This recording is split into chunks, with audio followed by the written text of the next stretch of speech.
who's watching. If you would join me in the pledge, and Megan just gone to fetch something. She'll be right back. I pledge allegiance to the flag of the United States of America and to the republic for which it stands, one nation, under God, indivisible, with liberty and justice for all. All right, thank you for that.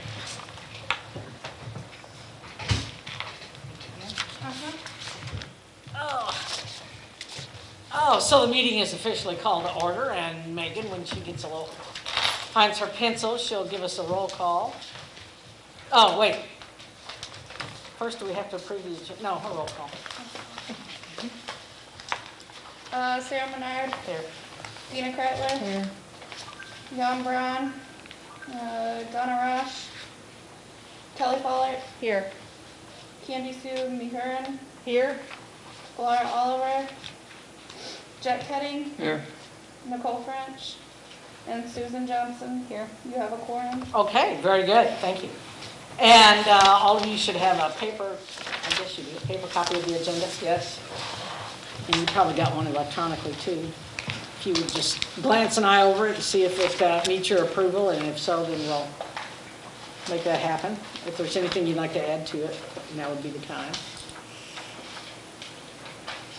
Motion to approve? Second. All those in favor? Aye. Thank you. And we actually have two sets of minutes we have to approve. We have minutes from the May 8th, which was a regular meeting, and then the last meeting we did not have a quorum.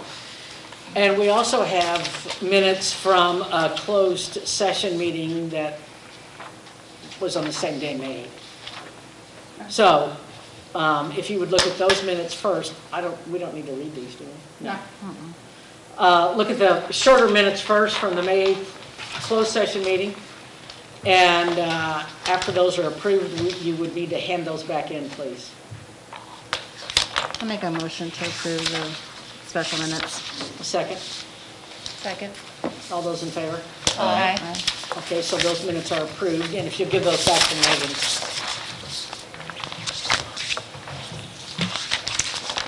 All right, thank you for that. And we have the regular minutes from the last meeting. In between the May 8th meeting today, we had a sort of work session, and TTC was also present. So this is This is just from the May 8th, since you didn't have a quorum Right. on the last meeting. right. The last one we did have a quorum, and This was the Zoom meeting, correct? Yes. yes, Okay. yes, and it's kind of old news, but It hasn't been approved yet. but these minutes have not been approved, and nobody's had an opportunity to make additions or corrections. So if you'll take a minute and look at those, please. I can tell you right now, I reported at that time the museum would be open in early August, and that has not quite happened. But I can tell you that we are closer now than we have ever been. I'll make a motion to approve. A second? I'll second. All those in favor? Aye. Okay, thank you. So the minutes from the May 8th meeting have been approved.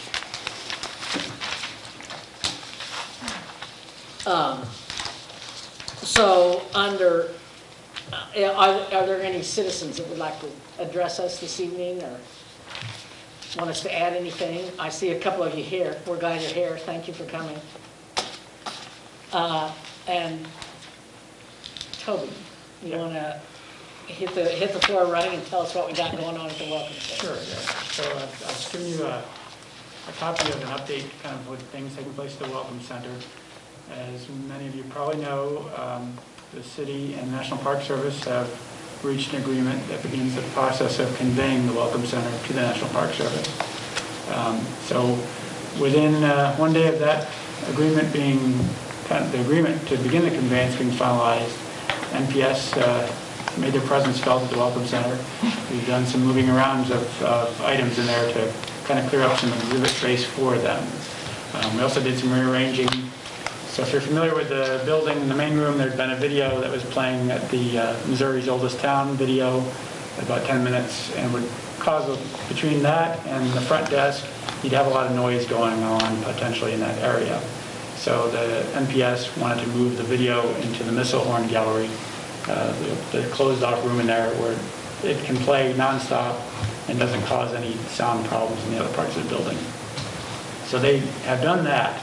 The TV's been set up in there. The missile horn paintings, sketches themselves were moved across the street to the Jean-Baptiste Valet House. And I've talked to quite a few people over the last couple weeks who've expressed concerns about that and the process. And so I've also included some information about that as well, in terms of the inventory and the location and the plan for those sketches. The National Park Service also wanted a couple of the exhibit cases that were in the building to be moved out to make room for a couple of their exhibits.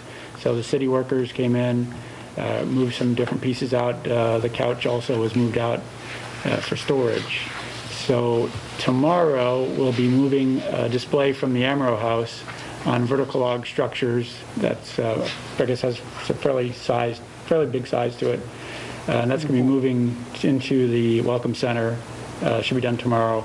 Now the diorama that shows 1830 St. Genevieve is going to be probably the next couple weeks. They're still kind of examining the logistics of taking that apart and relocating it. So I'm hoping by the end of September, probably maybe by the end of next week even, that it could be in the Welcome Center.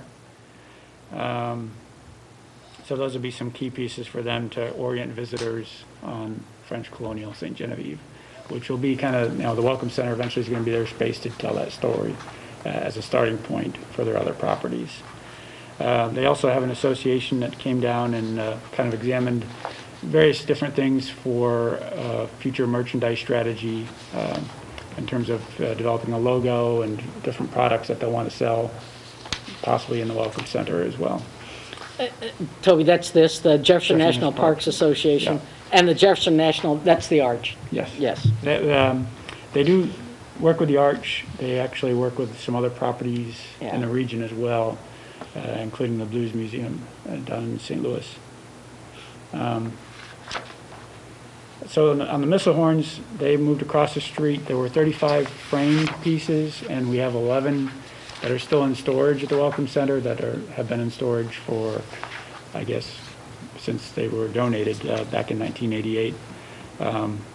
The sketches that are wind framed have been, they've started the process of hanging them in the JB Valley House.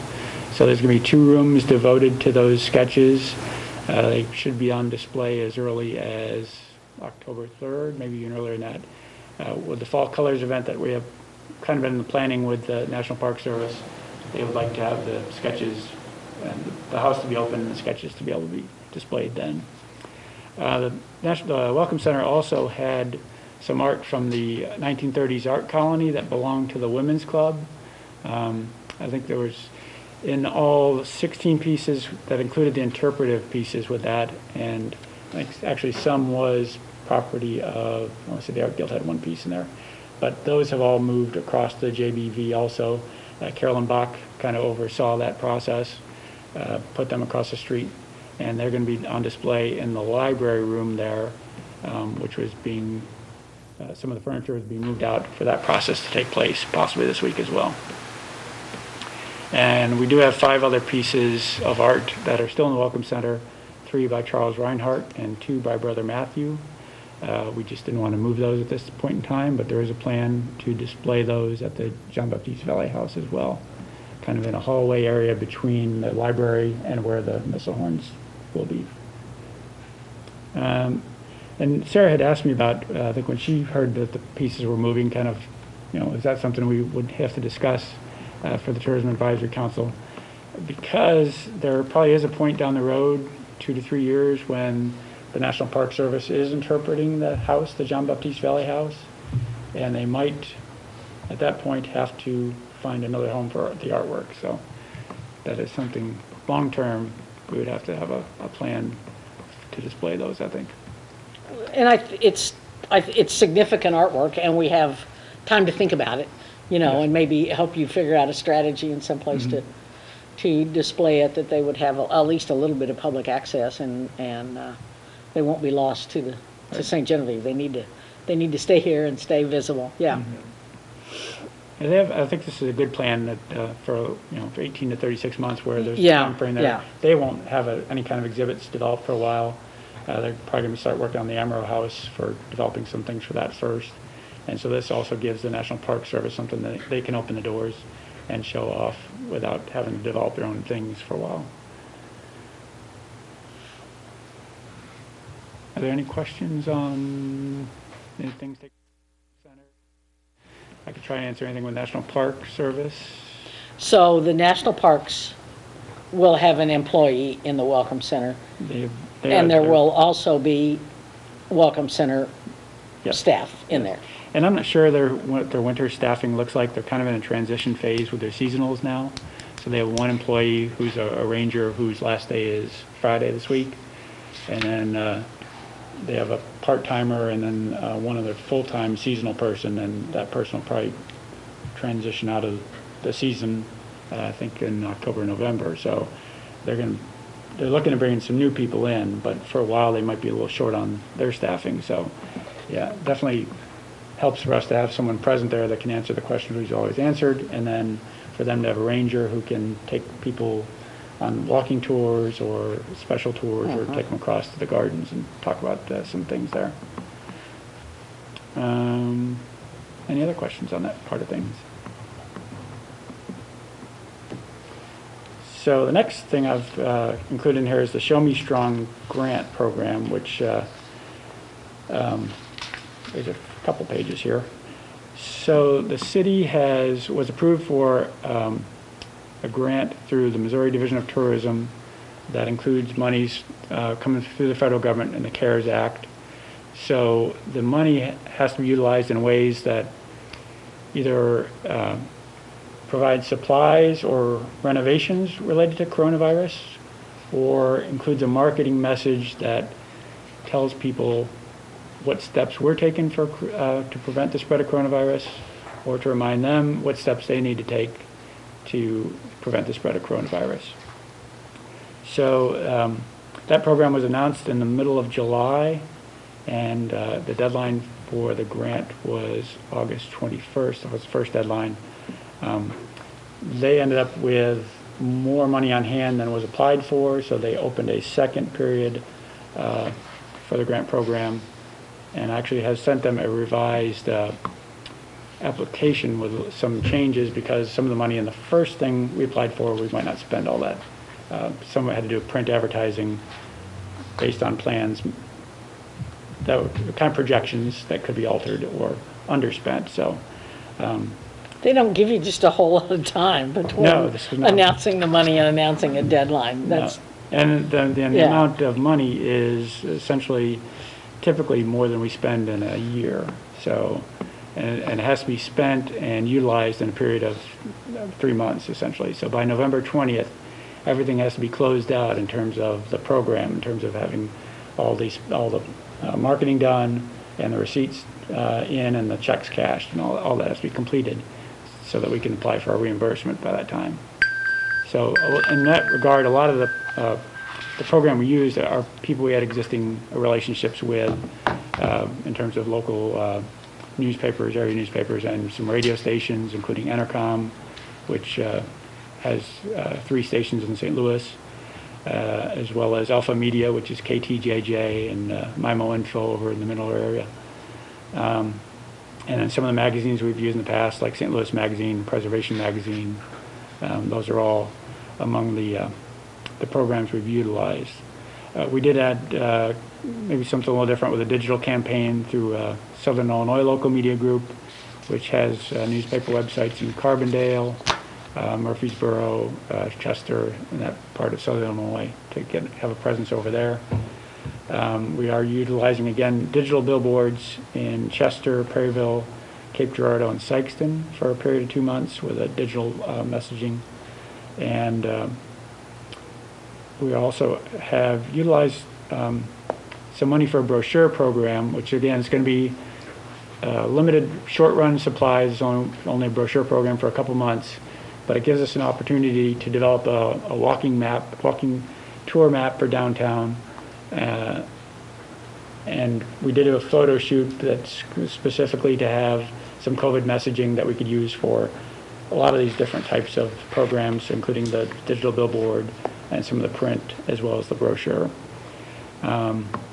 So they approved that we could do that. Again, the brochure has to include messaging that says you can visit the certain historic attractions, and then I surveyed each of them to find out what steps they were taking in regard to limiting capacity, how they're conducting tours, and hand sanitizers, who was wearing masks on the premises and those sort of things.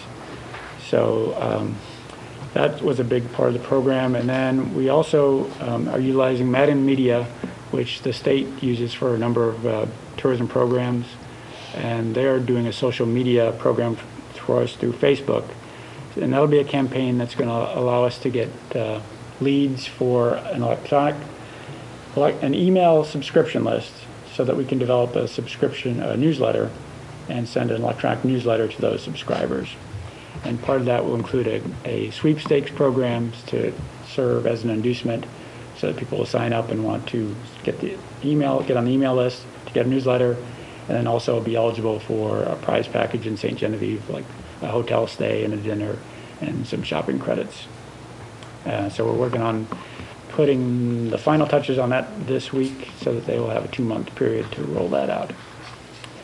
And then, as I mentioned, we were told that there was additional money available, so we have decided to work with Entercom in Memphis for their market down there, and also used Rural Missouri Magazine and Donzi Communications, which is, of course, the local radio station that has an FM station that has a pretty good reach around the region. So we anticipate utilizing them once we get approval through the state.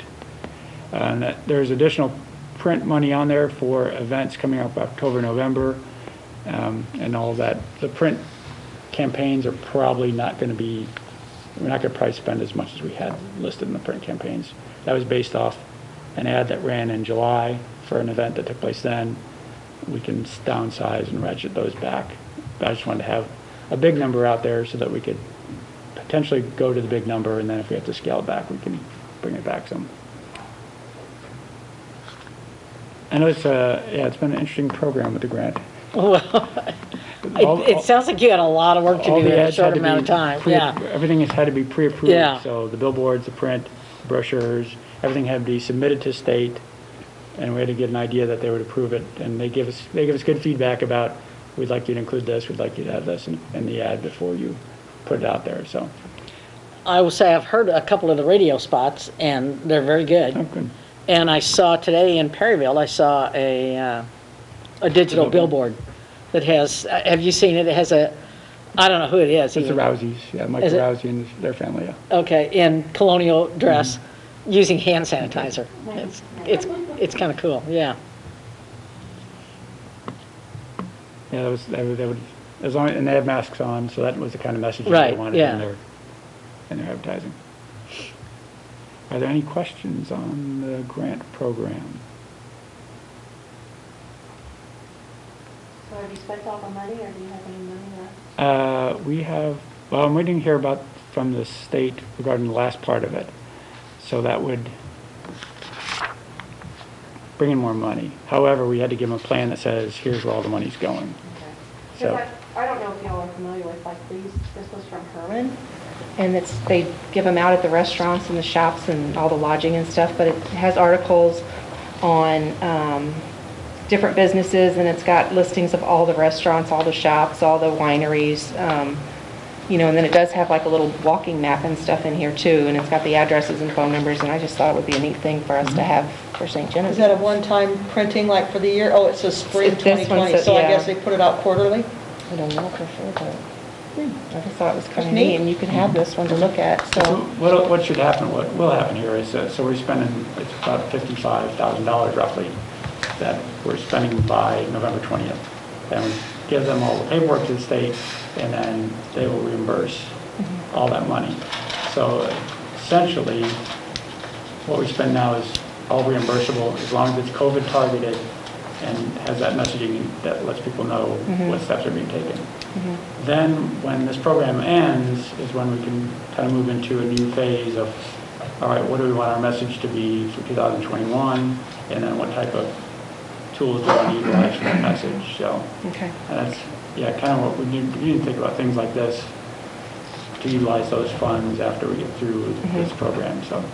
Yeah, I was thinking more for next year. I put downtown walking, I guess that ends the old business, right? Which, Grant probably was an old business for you guys, because you hadn't met before, but. Well, yeah, we hadn't, but that's okay. All right. That's okay. The new business, so 2021 planning and branding. First thing I put in that was the walking maps, because that was something I included. Was able to get a bulk of the work done, I think, with this grant program and having a print brochure. So I've given you the last page of the black and white copy of the map that I had developed,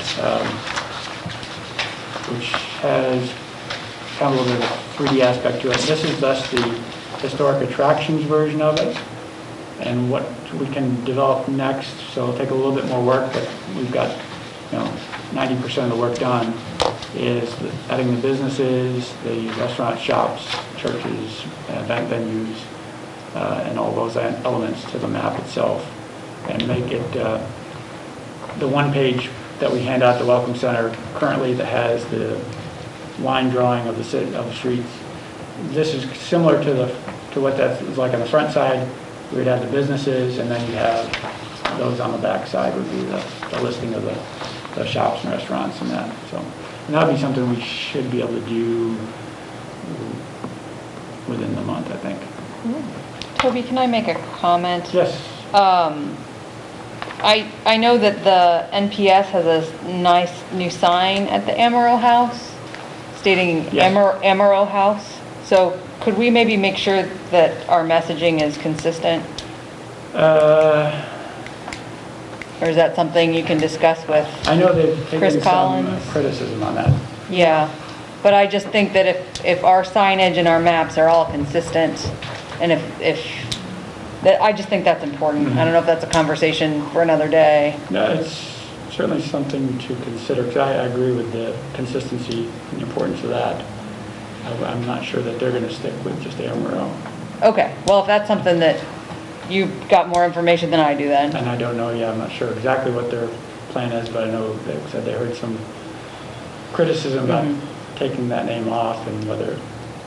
Well, I would think that I can't speak for the NPA, the Park Service, but I would think that their signage is in part based on research, or, they don't just willy-nilly. Well, I guess then that brings me to my next question. But I agree that it needs to be consistent, How often do you foresee this changing? Because we could get 3 new businesses, 4 new businesses in a 6-month period. Yeah.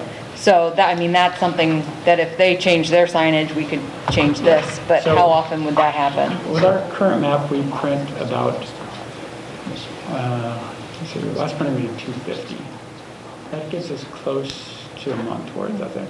Oh, okay. 4 to 5 weeks is 250. So, and I would suspect it'd be the same with this, where we would be updating it every month or so, roughly. So when we just did printing 250, right before Main on Masquerade and Dr. Hurdick's house opened. So, and that's the old line drawing map. So our next time we order those, we'll add those 2 items. I think we'll add Rolling the River to their location. Sort of about 3 or 4 additions and we can do that easily enough on the current map, and we should really do it on here too, where it's just a matter of changing numbers out. Okay. So yeah, I'll have the guy who worked on this, he used Adobe Illustrator, which I don't have in our software package yet, but I'm hoping to get that early next year, so that when he has the layer of that information on there, I can then edit it and we can print it. That was my other concern, was Yep. that this was something we can edit in-house. Yes. Great, thank you. When it comes to building, like we're gonna have the museum building added to it too. Some of that takes a little more technical expertise than I have, but like I said, the base work is done, so it's 90% of it, and after that, it's. I like it. No, thanks. I really like it. Yeah, I do too. And when do you see the visitor guides being printed? The next set of them are probably going to be pretty quick. Okay, We'll because do you probably- have more down at the Welcome Center? Not very many. Right, yeah, I didn't think so, yeah. We have a small supply, so I think we'd have to be looking at November Okay. for printing. And then, we probably need to get the print committee together to examine options with that. I mean, that's something we could go to a size like this, or the half sizes that are booklets, or the fold-outs. There's certainly lots of options we could look at for those. I don't think it'll, the editing process isn't that difficult, especially if we have the material in-house to produce the base graphics in terms of the page of the attractions and the listing of the shops and the restaurants, and the recreation stuff. Actually, we produced a lot of that into this smaller version for this program. It's going to run is 2 months. So this reduced version of the guide, instead of folding out to 12 pages, it folds out to, instead of folding out to 16, it folds out to 12 panels, and has a COVID panel, a history panel, cover, and then a lot of the things we already have in our current one. And it's going to be distributed through our rack card program, so it gets out to the interstates for that period of 2 months. So it's not that difficult to produce some of that content. It's just a matter of what format we want to do it in, and how much space we want to devote to different elements. I know in the old brochure, it has a part of a passport program that doesn't exist anymore. There's a couple of things we would probably reduce or remove. Obviously, lodging information has changed quite a bit since then too. And we could probably look to making that something that can be updated and printed more often than we have done in the past. Yeah, Because if we're usually when doing we every print 2 it, there's years- something obsolete, yeah. Yeah, but at the end of it now, we're kind of crossing through these. A lot of these lodging establishments aren't open, so. Any questions on print items or such for next year's brand?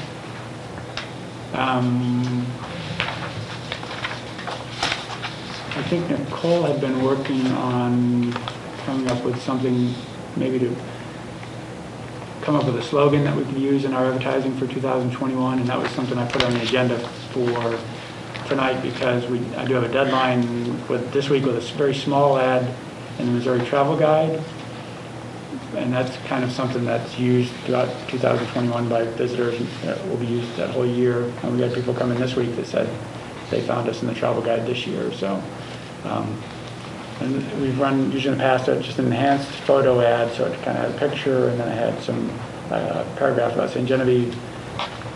This year we're also adding a small graphic ad, like it's about 2 inches by 2 inches roughly. So it's pretty small, but it'll give us a little more pop and color than what we had in the past. But I don't know if there's anything in mind for what we're going to do for branding in terms of what we want to say about ourselves in 2021. Well, I think probably we'll never all agree on something, so we just need to pick something and go with it. I agree that we need to be consistent, and it needs to happen all the time. And I really like Robbie's suggestion when he said St. Genevieve, more than you know. Because it is, we make a big deal about advertising the historical part of St. Genevieve, but there is so much more in the county, especially now with the museum on the verge of opening and the water park going to be open next year, and there is just a lot more to offer than, history is our bread and butter, and but we have more than that. But Nicole might have some ideas, or people here may have some terrific ideas too. I don't know. And we'll be more than happy to hear them now.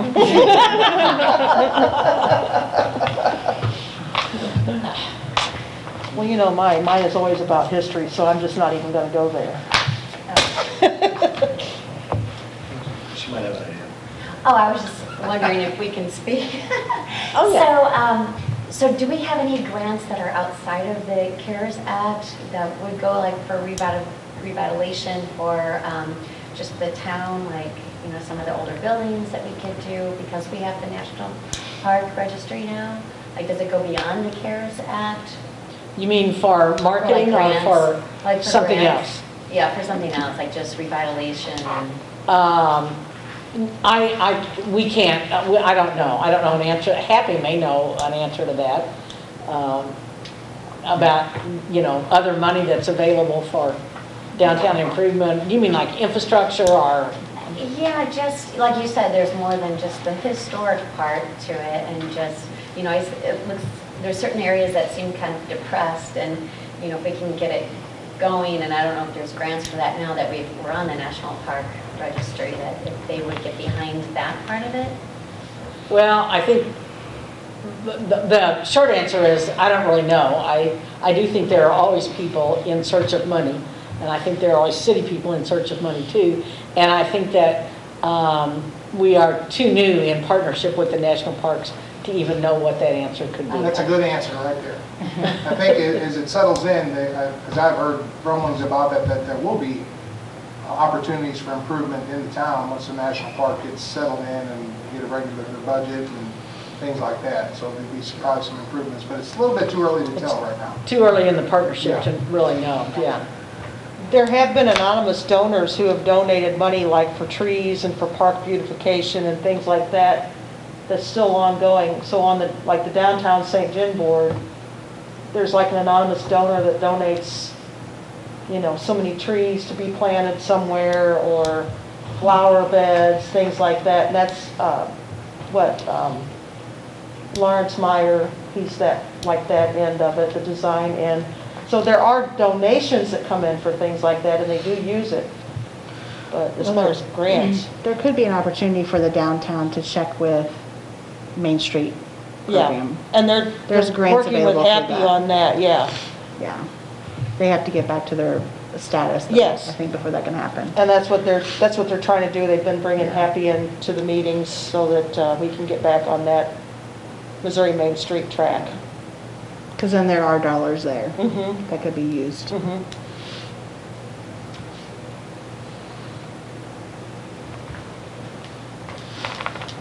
Anyone have any thoughts of what they want to see us do for branding or slogans in the future?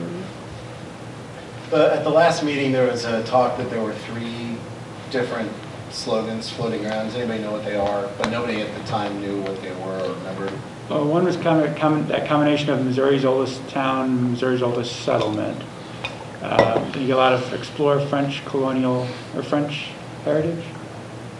At one point, they used an hour away, a world apart. Yeah. I remember that. And the sign at on the Mississippi Lime property says history and hospitality. Yeah. Well, if I may, the other idea I had was if you just pick like 3 sort of, for lack of a better word, action words or emphasis words, and just have that be the slogan, St. Genevieve : ... whatever those 3 words are. And I would, speaking as a representative of one of the historic sites, I wouldn't just put all of your eggs in the historic site basket. There's a lot of stuff going on right now, and I'm always hearing people say this is an exciting time, I've never seen something like this, and I would take advantage of that and market that. You mean like eat, drink, and explore, like? Yeah, if those were the words, like colonial, recreational, water park. Dinosaurs water park, museum. Whatever it is, I would pick those 3 words, and that's another idea for a slogan. Or like St. John, like hidden gem, or, kind of play on words of gen and gem, like a secret gem or a hidden gem, or, there's, I don't know. We do something. get told we're a secret a lot. I never knew you all were here. Yeah. Even from Missourians. Yeah. No longer a hidden gem. Yeah, there you go, no longer. We hope. Well, we got to power through and make it happen. What's your deadline on that, Toby? Yeah, Now, if you need it for this week. yeah, now. We can still use some past ones, there's no, anything. Is popped the in. deadline this week, you said? There's It's a small For the ad. Missouri Travel Guide. Yeah, like that's a small ad. I just figured if we had something in mind we wanted to throw out there for next year that we could use that. So it's I mean, not- I really think it needs to be something different because people are just reading over us. It's the same message that we're constantly saying. So we need something that's catching their eye, you know? So you haven't gotten any ideas from Nicole? I think her and Robbie were talking. We talked about a week after the last meeting and, you know, not to make excuses, just been Yeah. very busy with various events and planning things for this fall and Oh, summer. we understand. I mean, I kind of like what you said, what Robbie said, you know? More than you know, yeah. Because there's dinosaurs, there's water park, you know, there's just more than what people realize. And there's no reason why you can't, you know, if you put that in with a photo collage, there's no reason why you can't include a photo of the Amaro or JB House or Bull Creek or Felix, or there's no reason you can't show a historical site in Right. that. Just show people walking on the golf links too, and show a Right. kid going down a slide, and show a T-Rex skull, you know? Make a collage of everything, maybe. Could you use the word Surprising elements. eclectic, or is that not a good word to use? We have a business with that, almost that name. Oh, that's right. It says on Google, the most common means of forging an identity seems to be by calling oneself the something capital of the someplace. Like Sauk City is the cow chip throwing capital of Wisconsin. Liver dumplings. Reedsburg is the butter capital of America. Green Bay is the toilet paper capital of the world, but they must flush with pride. Oh my God. That's a No, no, no, no. Fruitcake capital of the world, we don't want to be that. Sometimes we could be, but... Or do we have a famous person that we could say we're the hometown of? We do have some famous people, but they're not famous enough. They're Okay. famous to us, but they're not So, famous yeah, to the so rest they of- would be They're a not big famous. nobody to everybody else. Okay. Well, let's do this. For the Missouri Travel Guide, I guess you have to go with what you've got, or if you have anything that is blingy, if there's any way you could add bling to it. right. But I think for marketing, I think we probably need to noodle it around a little bit more and come up with something really catchy. But Dina, I think you're right. It does need to be something new. Yeah. People are they kind of even overlook the same photos over and over and over. And That's especially true. right around us, like within an hour of us, they even kind of get that mentality where people that live close to like a historic site or a really cool place, they live there, it's not cool to them because they've grown up around it all their Right. life, they take it for granted. Right, definitely. Does any other entity in town have marketing departments? I'm sure they do, and they probably have experts that might have some ideas too. You know, like the hospital probably has a marketing department in Mississippi Yeah. Lime, and I don't know, or Yeah, Eric Scott, we use Eric Scott a lot. Eric Scott, yeah. The chamber does. But Mississippi Lime, the hospital definitely has a marketing. So that might be, those might be people we could tap into for a discussion when we're not exactly pushing this deadline, but, you know, going forward in the next few weeks, we could probably think of some other entities that have marketing departments that could lend us a little expertise too. And we used to use Kim Drury. I mean, she's been a really good resource. I think she's at Valley now. Right. She does their marketing. But a good example of that just now, look at Valley's new slogan, you know. You belong here? You belong That one, here. yeah. I mean, they've changed their message as well. It used to be just we are Valley or whatever, but now it's you belong here. So, and they've changed a lot of their signage and it's definitely caught my eye. every time it's been placed somewhere else. Mhm. It's not the same standard sign. Right. In St. John, or the school district utilizes the 3 words for their Yeah. slogan, Loyal and true. and I can't remember what they are though. Loyal and true. What, is that what it is? They have that one, and then they have, I think it's something about integrity and yeah, tradition or something. tradition and Tradition, family, yeah. So, The things I've thought of, I thought could be cliche, I put things like timeless, because we do have buildings that are, span the ages, and then we have the things that, you spend time here, you kind of, it's a relaxing atmosphere that doesn't, it's unrushed, so you can kind of relax and you don't have to watch the clock and that kind of thing. Or something like a place for all ages, but I think that's been used a lot too. But The perfect mix of old and new, Mhm. something like that, yeah. I mean, I had a couple in my office today that came down just for Sarah's ice cream, no joke.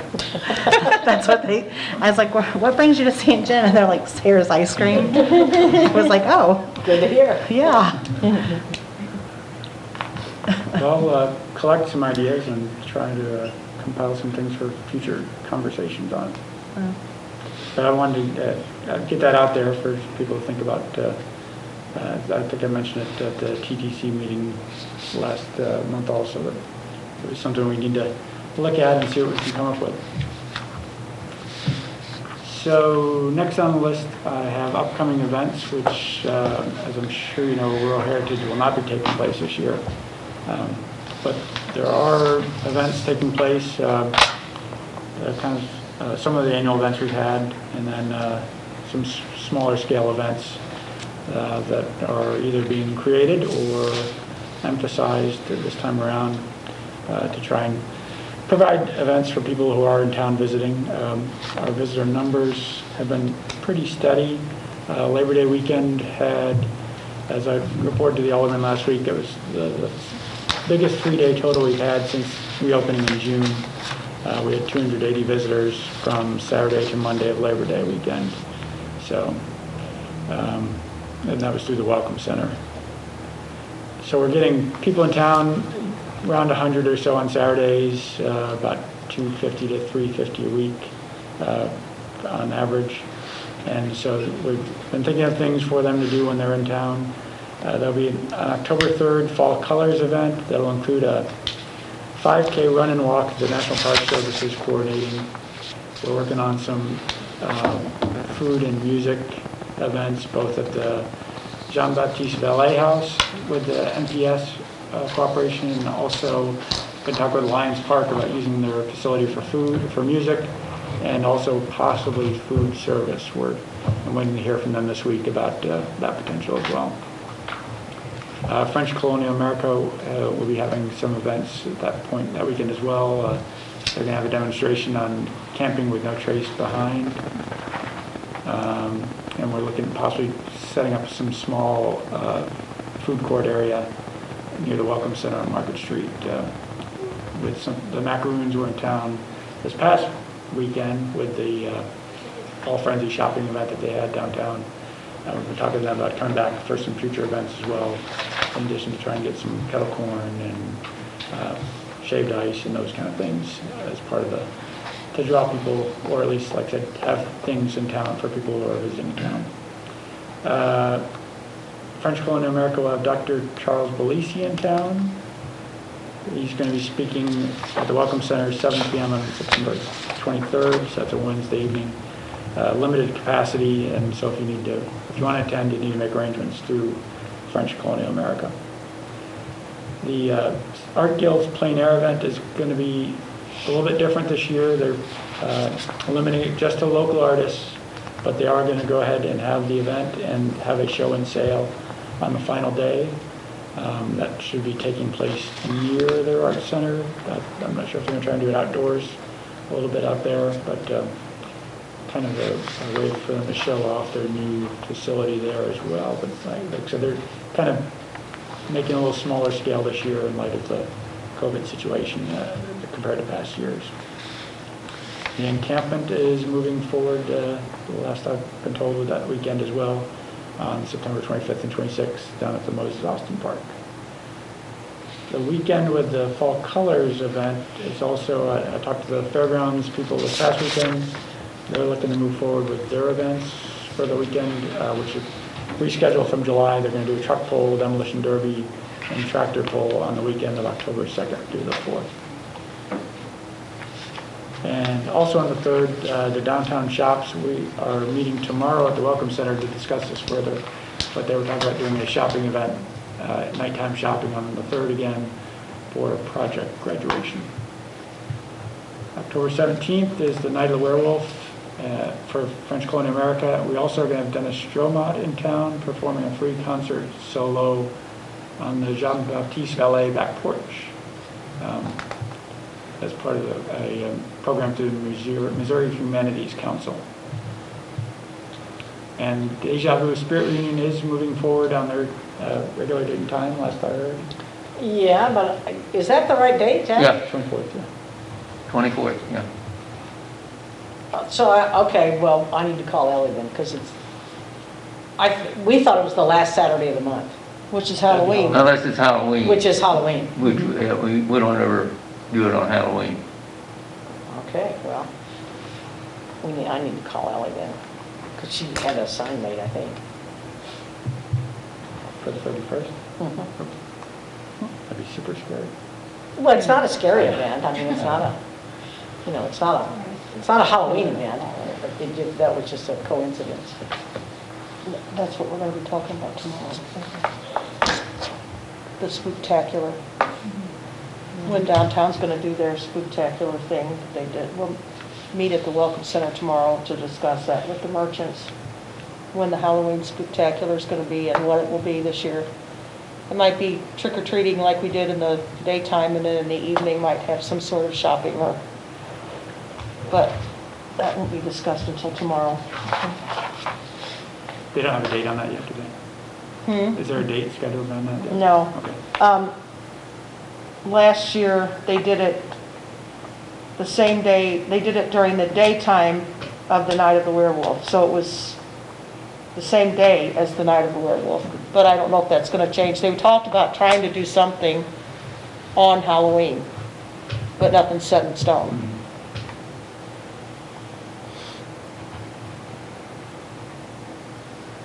All right, and we are discussing an event on the weekend of November 7th also that would have kind of a fall theme to it, between some Thanksgiving and pecans. And Robbie from French Colonial America has been doing some legwork on the planning on that type of event. Again, it's just trying to put together some things for visitors since they are coming, and trying to provide activities for them to do while they're in town, small scale kind of things. I think people are generally still wary of big crowds and going indoors to certain places. So a lot of this is geared for outdoors also.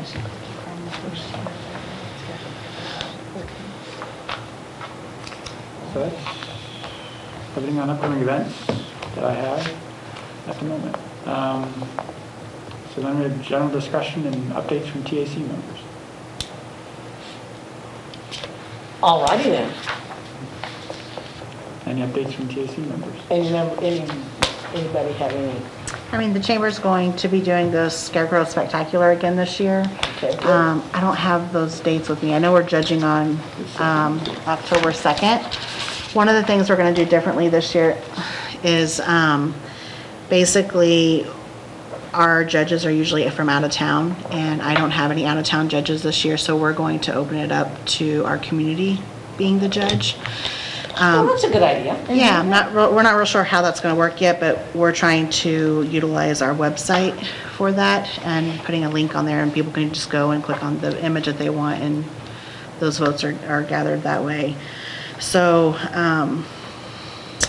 registration opens up. Is there a theme? Yes, so the theme originally was supposed to be scary movies, but due to COVID, we decided that we would kind of pay tribute to our healthcare heroes. So that's what our theme is now, healthcare heroes. So, So Dr. Frankenstein. exactly, absolutely. So the registration forms are on our website. It is live now. It went live today. So I'll probably be pushing that out either tomorrow or Friday for sure to the rest of the community, but we have everything. You can actually register online this year. And then once you have your decorations up, you take a picture, you submit it to me, and then I post your picture online, and then that's how the voting will be had. Nice. So it's a traveling trophy. There's no prize money or anything like that, but just bragging rights and traveling trophy. And it's just kind of brings like camaraderie downtown. I been think fun. the community likes it. Oh yeah, they really do. It's fun and they like The to, visitors do too. yeah. They do. Yeah. Yeah. I get a lot of people that say, they'll knock on my door, can you come take a picture of me with their scarecrow outdoor outside? Sure. So it works. And I think normally we hover around the 15 scarecrow mark. I mean, I'd love to have more than that. Obviously, we'd like our schools to get involved and things like that, but it's just a different world this year because no one's really in school. So we'll take what we can get. So. Did you want to do any kind of in-person voting? Like we talked about a little bit about whether people have like a ballot type box at the Welcome Yeah, Center. I mean, we might, that's still probably in the thought process.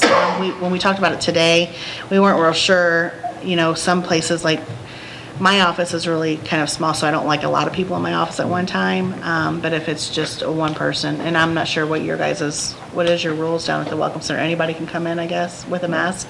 You don't have to have a mask, actually. Oh, okay. You have a big plexiglass. So we could obviously do that. Maybe put a box there down at the counter.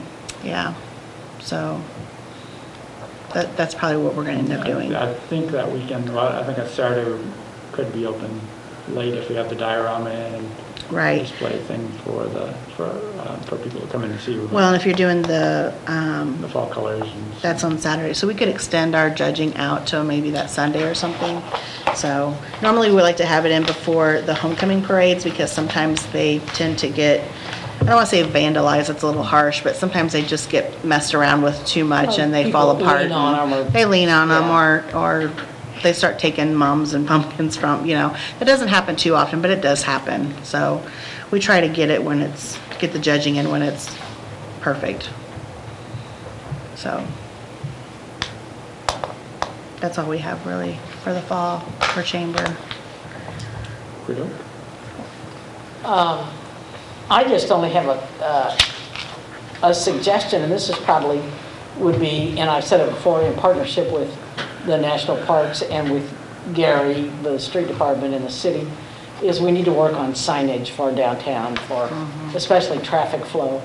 I mean, my shop's on a one-way street and, a lot, you probably see people. And if it's just a car going down Merchant Street, it's not so scary. But those big RVs go down Merchant Street and they turn right. And I think, okay, now they're going to be in trouble because they can't turn right and go up Market. And they're not going to make it under the trestle, half of them. So we need better signage. And that's probably something that, the national parks will have a handle on that too when it gets, because they're going to want directional signs also. And at some point, we don't have enough hotel rooms anymore. Some of the lodging places have gone out of business or they're not accepting guests or whatever. And I don't know if that's something the CDC can work on or if they even still exist to sort of see if we couldn't, I don't know how you get somebody to build a hotel or build a, a Motel 6 out on the highway, but. Call juries. But, yeah, but, It's worth a try. that's something that, if we all thought about it hard enough, we might come up with some people we could nudge into adding to our hotel. Because, we have a great convention center, a community center. We're just a few miles from a golf course and a water park, and there are not overnight facilities, not a lot of overnight facilities. I can tell you that there are several places that are getting into that Airbnb. I mean, Bowman's Hideaway, if you haven't seen their second construction, it's absolutely stunning. I can't believe that's in our county. I don't think people know that that's in our county. But that's their second location, and they're booked. I mean, they book out, and these are groups of 15 or 20 people that are coming from out of state, out of town, obviously. And really, what they're doing is they're going straight to the wineries because that's the only thing that's being marketed for that type of group travel. Like if we would have put together a group travel for town, I think it would be a lot, we could probably see some of that traffic come our way. But right now, they're just hitting those wineries and staying out in that area. And it's probably a particular demographic. Yeah, it's that Yeah. age, that 25 to Yeah. 45 market, I would think. I People got have the to, constitution to stay up late after they had some yeah, wine. right. Well, and I think it's just the location. It's so Right, close to the yeah. winery, so they don't have to worry about, how they're getting to and from. But if you absolutely have an opportunity to check those out, you should. It's pretty fascinating. So, and their second build is not even done yet, but it's getting there. So there's a huge market for the Airbnb world. And I know that, Property Lovers are doing another renovation for an Airbnb.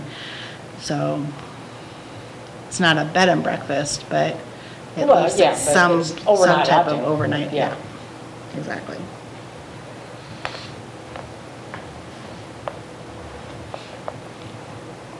Among the notes that I put in here for general discussion, there is a part in there about a policy for visiting media, kind of something that hit the radar last week. We had a TV crew in town from a French network, and they notified me kind of what they were looking to set up, which was set up for them, but then the reporter and cameraman also had some other things in mind that they were looking to try to capture in terms of kind of where the current, not just the French heritage of St. Genevieve, but also kind of the current state of America with the different challenges that we're facing as a country. I think some of their questioning ended up going in that direction with different people. So their piece will be airing this week, I think, on the French TV network.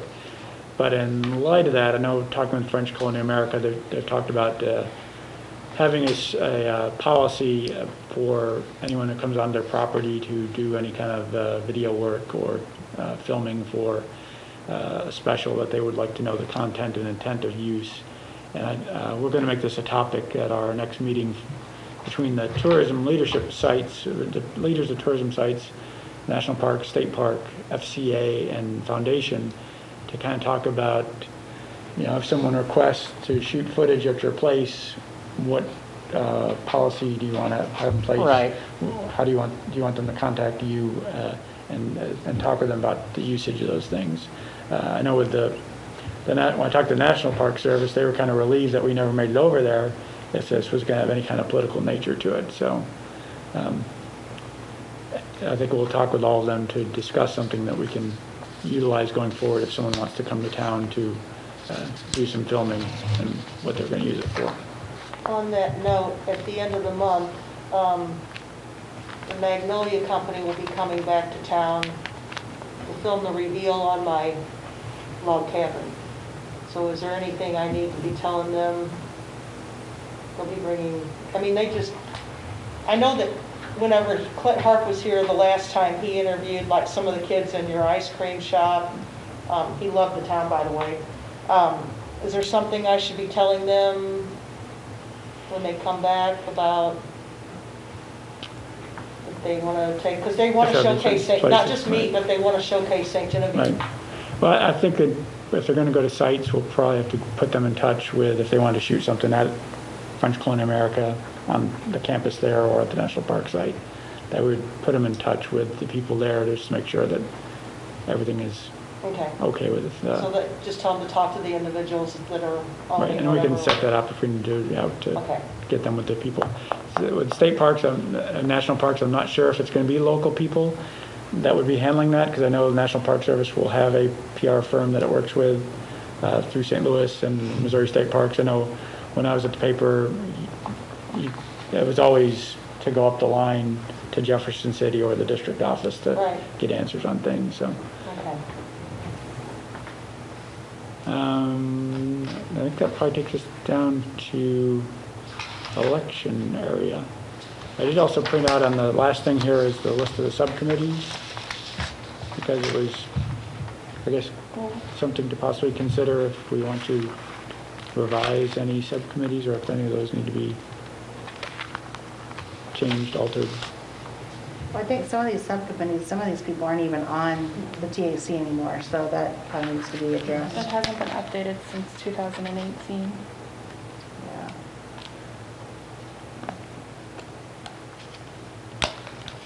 I would say yes. It needs to be updated. Yes, it does, yes. Yeah. And I know Nicole said she wanted to be on the print committee. On the print committee. Uh-huh.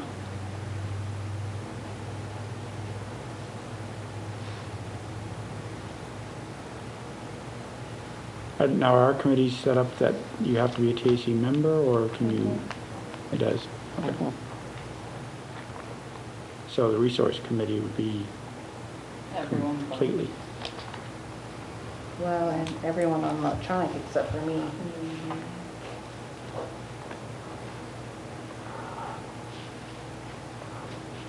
You might be able to do like a quick email saying which ones would you like to be on and work it in that way. okay, And just, Yeah. since everybody's Since not here and I don't we're know if not we're gonna here, get the yeah. whole group here again. right. Right. Just might be easier to quick We just email. can't appoint anyone, Megan. And I probably would want to try to get the print committee together at some point fairly soon, like I said, to discuss the next brochure printing, for sure. Right. Is Jan still on there? Jan is still a member. So who did Nicole took who? Nicole took Tom Hooper's. Tom, okay. And I'm curious, was Jan a member as the N. St. John Ballet? So is he technically? No, this one, he was, oh yeah, he was lodging, so I guess we could replace. So I don't think he Kathy qualifies. on the TTC. Yeah, and we took, yep, Yeah. I'll talk to the mayor about it and find somebody. We do have a few new Airbnbs in town too, so that might be somewhere to Yeah, pull from. we'll look into it.